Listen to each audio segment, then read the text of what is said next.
hot mic moment heard around the world. I'm talking about Chinese President Xi Jinping and Russian President Vladimir Putin caught on Chinese state TV discussing organ transplants as a way to live longer. So it happened on the sidelines of China's military parade as the two leaders walked with North Korea's Kim Jong-un. Thoughts on this? Miguel? I was scared before, and I'm even a little bit more scared now. Yeah. What do they know that we don't know about science and life and everything? I know. It feels like we weren't supposed to hear that, and I kind of wish we didn't. But what I also see is I see like a weird sadness there. They remind me of the tech CEOs who want to live forever. And it's these authoritarians and these tech CEOs who want to control everything. And the one thing they can't control is death. Yeah. So they fear it. And they do anything they can to stop the most inevitable thing that's going to happen. Sure. Also because they, like, if they have any belief in heaven and hell, they know maybe where they're going. Oh my God, I didn't even think about that, Cynthia.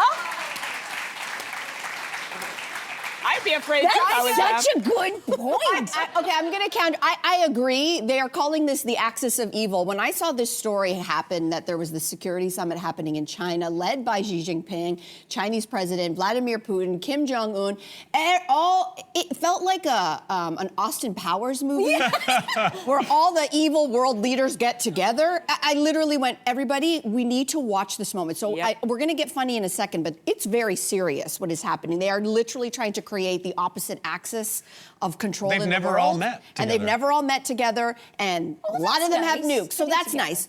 Moving on. So here's the thing. What I'm not terrified about is that they actually, unlike their American counterparts, seem to believe in science. So if I can go there for a second, if you guys are watching what's happening in the States, there was a huge hearing yesterday that everybody is talking about, the Health Secretary of the United States, Robert F. Kennedy Jr. He was grilled because he is notably anti-vax.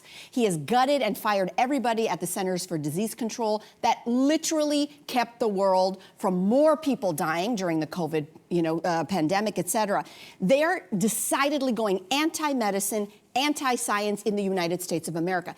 If they are talking about immortality, at least I know that they believe in science. And I'll be honest, the next pandemic is going to come whether we want it or not. Wait a minute. Who's going to keep us alive? Is not China! Yeah, wait. We're having the same thought. Sort of. I think all three of us. Yeah. Sort of. How is immortality related to science? Thank you. Because what they're talking about, like, if you actually listen, I am into this bro science. You're bro longevity. in this way. I'm a bro cis, okay? Yeah. And I love science, and there is a whole world of a lot of these tech guys. They call it bro science, the Huberman Lab fans, Andrew Huberman, Peter Attia, all these guys, they want to live forever. Biohacking, that's the word, right? And part of that is you have to understand, it's very pro-science. So they are at the cutting edge of what's the latest. And guess what? They are pro-vaccines. They are pro all of these things that are supposed to help us live longer. You need science if you want to live longer. Okay, but the idea of living longer, like... Yes to science! Well, yeah. Yes. Thank you. Thank you. But We're all like, what are we clapping for now? Science, immortality, I feel like meeting? living to 150 or just living forever sounds less like progress and more like punishment because I won't have the money to live that long. Didn't you ever? Seriously, but though, these guys will. These guys, the common denominator behind all of it is we can't live to 100, well, at least I can't live to 150 because what would I live on? Didn't you read the Anne Rice vampire novels? The vampires are sad that they're alive forever. Yeah, it's true. They don't want to be alive forever. True. It gets old. I guess to go back to the science thing, so what they're talking about is harvesting organs from people and like doing more, again, better organ transplants. So the question, of course, that comes to, I hope, everyone's mind is where are they getting these organs from, maybe? And I say that because it actually is true that China has had a history of organ harvesting from executed prisoners. Make that of that what you will. I'm okay with that. Okay. I am. I'm going to just pause. If they were found guilty. If they were found guilty. But we know how flawed the justice system is. Okay, sure. Okay, sorry. Can of worms. I just want let me just clarify before the internet comes for me. It's about Did you all think this is what we were going to be talking about?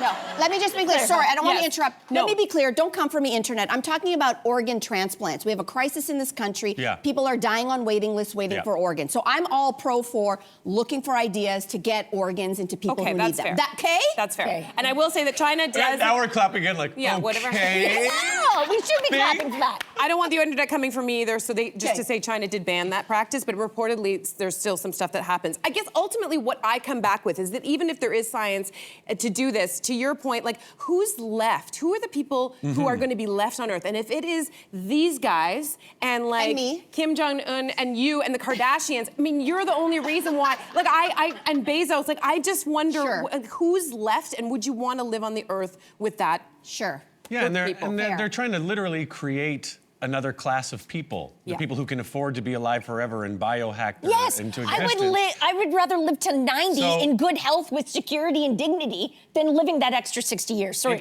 It's for sure for wealthy people. It's another class warfare tactic, in my opinion, long term. You think they're going to be giving that out at Shoppers Drug Mart? Like, come get your, I get what you're saying. your No, stay alive medicine. You're never going to get it. No, it's an absolutely fair question because they're going to gatekeep maybe all of this science. But if I can just sort of broaden this out, the reason why humans even have a possibility of living to 100 today, whether you are of lower class, and we do know that people of lower socioeconomic status have a lower longevity than those of higher.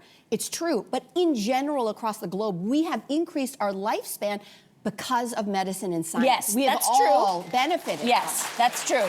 I'm supposed to be dead already. If this was the Middle Ages, you would be dead. Done, We'd all be dead. Exactly. Okay, everybody. Well, that was lighthearted, I think. Miguel, thank you so much for joining us today. Thanks for having me. Thank you. Hey, you, come a bit closer. We've got so many more must-see interviews, spicy debates, lifestyle tips, and pop culture moments. So subscribe to our channel by tapping the logo below and don't miss out.